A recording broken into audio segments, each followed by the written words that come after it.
Hello, and welcome back to the VHS podcast. I'm here. I'm Arokus. Venom's here. He's making coffee. He might not say hi, like I usually don't. Hello. Oh, he did. Fucking contrarian.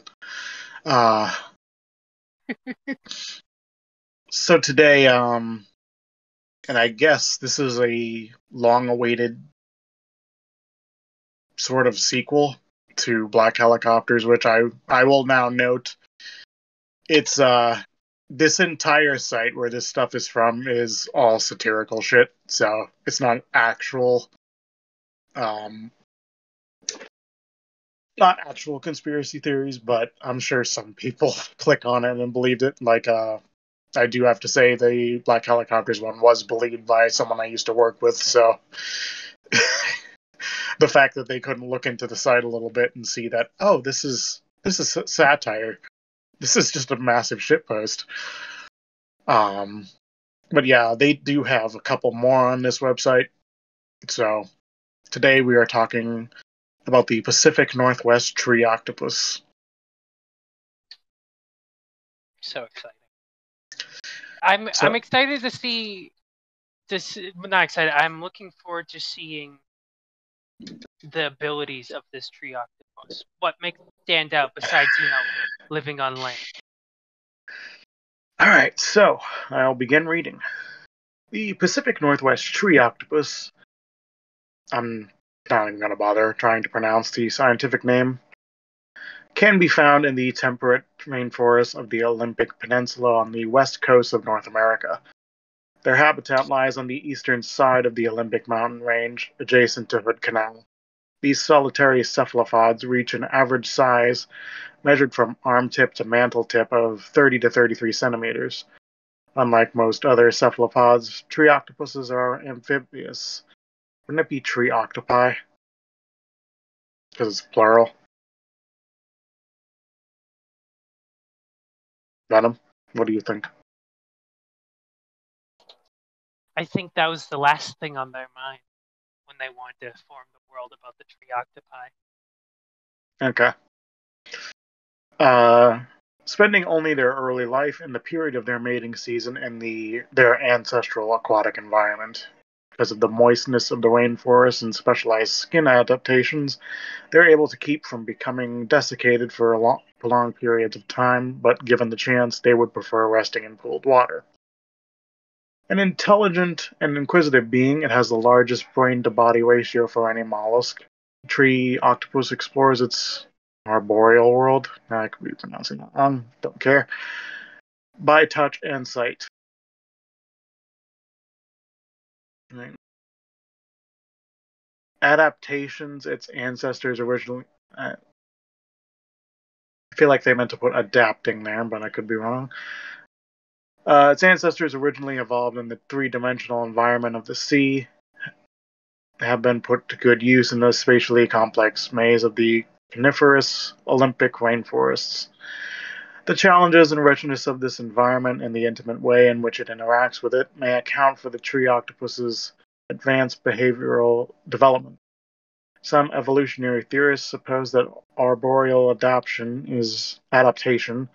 is what laid the groundwork in primates for the evolution of the human mind. Reaching out with one of her 8 arms, each covered in sensitive suckers, a tree octopus might grab a branch to pull herself along in a form of locomotion called tentaculation. Or she might be preparing to strike at an insect or small vertebrate, such as a frog or rodent, or steal an egg from a bird's nest. Yeah, I like her already. Also, I wonder, are they only female? Don't get any ideas, Rogue. Hey, now, that's not what I meant. You fucking pervert. Let's see.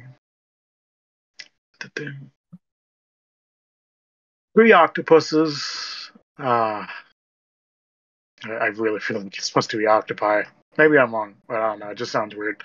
Who's pinging me? Oh, it's the bot. Never mind. They have eyesight comparable to humans. Besides allowing them to see their prey and environment, helps them in inter-octopus relations. Although they are not social animals like us, they display to one another their emotions through their ability to change the color of their skin. Red indicates anger, white indicates fear, while they normally maintain a mottled brown tone to blend in with the background.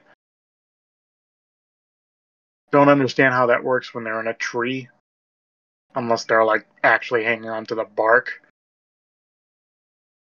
But okay. The reproductive cycle of the tree octopus is still linked to its roots in the waters of the I don't know how to pronounce that. Some body of water. From where it is thought to have originated. Each year in spring, tree octopuses leave their homes in the Olympic National Forest and migrate towards the shore and eventually their spawning grounds in Hood Canal. There they congregate, the only real social time in their lives, and find mates. After the male has deposited his sperm, he returns to the forest, leaving the female to find an aquatic lair in which to attach her strands of egg clusters. The female will guard and care for her eggs until they hatch, refusing even to eat and eventually dying from her selfishness. The young will spend the first month or so floating through Hood Canal, Admiralty Inlet, and as far as the north. Okay, I'm just going to say maybe it's Puget or something, Puget Sound, before eventually moving out of the water and beginning their adult lives. So they're endangered, but they're not. What sound? Can you No, it's type into the chat? Puget. Puget. Puget. Okay, it's interesting. You So know these that. are like Washington octopuses. Yeah. So you should be seeing these all the time. What if I am? I like that I've just doxed you. Damn. Although the tree octopus is not officially listed on the endangered species list, we feel it should be added since its numbers are at a critically low level for its breeding needs. The reasons for this dire situation include decimation of habitat by logging and suburban encroachment, building of roads that cut off access to the water, which it needs for spawning. I feel like it could just cross the street, which is funny considering the image here literally shows an octopus crossing sign. Maybe it's just maybe they're like squirrels where they're on one side of the road just barely stepping over, a car comes by and like they wait to the last second to like um wriggle their way across, I guess. Mm-hmm. Shit, where did I Honestly, leave that'd be off? really weird. It's like you're driving down the road and you hit a bump. And you're like, oh no. You're just like worried it's like a deer or like a squirrel or a duck or something. You look, it's an octopus. Yeah. And if you got your window down, you just see one and you just hear as it goes across the street. Mm-hmm.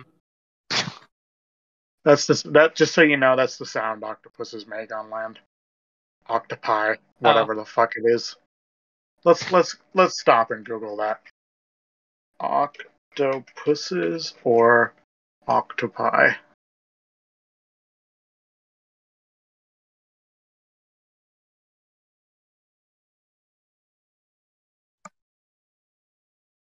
It is octopuses. Okay, that just there'll be whoever put that into the dictionary will be hearing from my lawyers.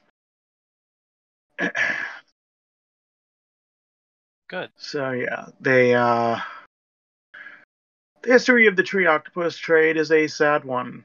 Oh wait, no, I think I missed something. Dun, dun.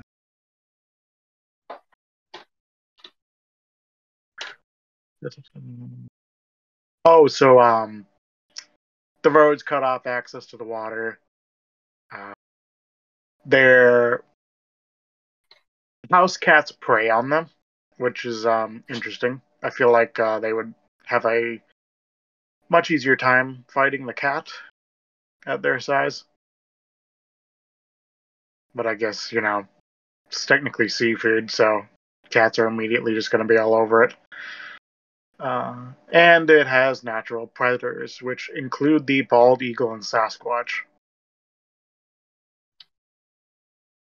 I wonder if Sasquatches go as far as to eat the eggs. And then there's like a random octopus with a cowboy hat and a revolver that's like, you.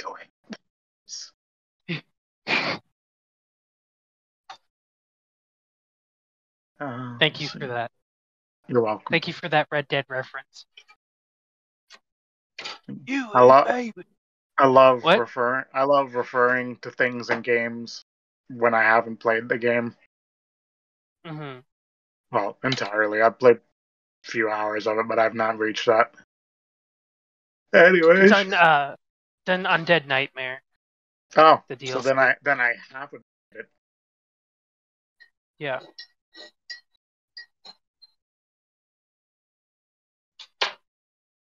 My coffee's been made. Nice. The possibility of Pacific Northwest tree octopus extinction is not an unwarranted fear. Other tree octopus species, including the Douglas octopus and the red-ringed madrona sucker, were once abundant throughout the Cascadia region, but have since gone extinct because of threats similar to those faced by Paxerbolus, as well as overharvesting by the now illegal tree octopus trade. The history of the tree octopus trade is a sad one. Their voracious appetite for bird plumes having exhausted all the worthy species of that family, fashionistas moved on to cephalopodic accoutrements during the early 20th century. Tree octopuses became prized by the fashion industry as ornamental decorations for hats, leading greedy trappers to wipe out whole populations to feed the vanity of the fashionable rich.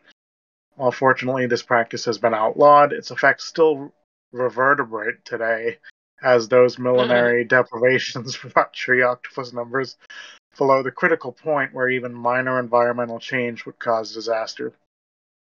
I love that random half pun they put in there. That was golden. Say I am.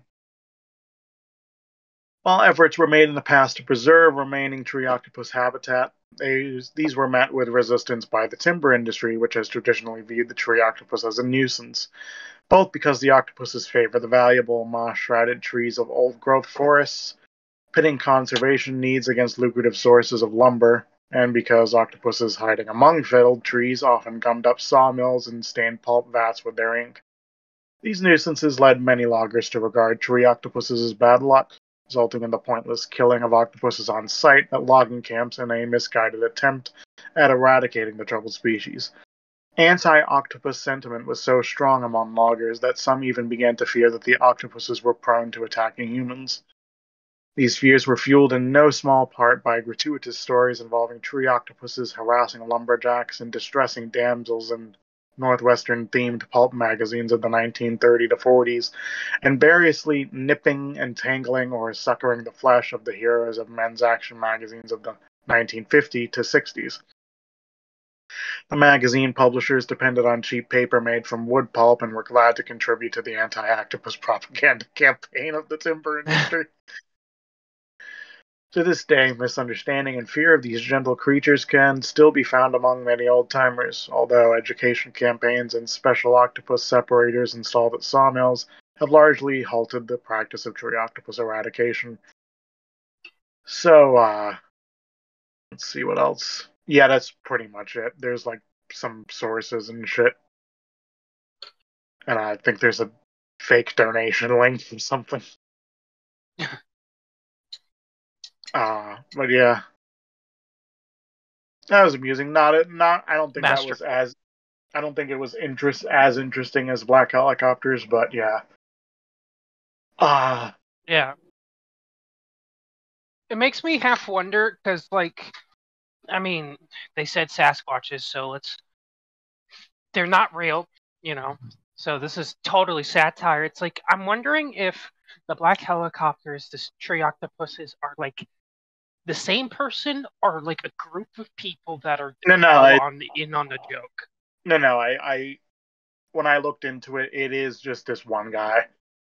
I forget what his name was, but the website is zapatopi.net. And it's just, I don't know. I'm sure he has some friends like help him write other things, so like, different pages would have like a different feel, but it's just some elaborate shit post, and they're probably trying to see how many people are going to laugh at this And how many people are going to be like, oh my god, this is real? How dare the government not tell us about these tree octopuses?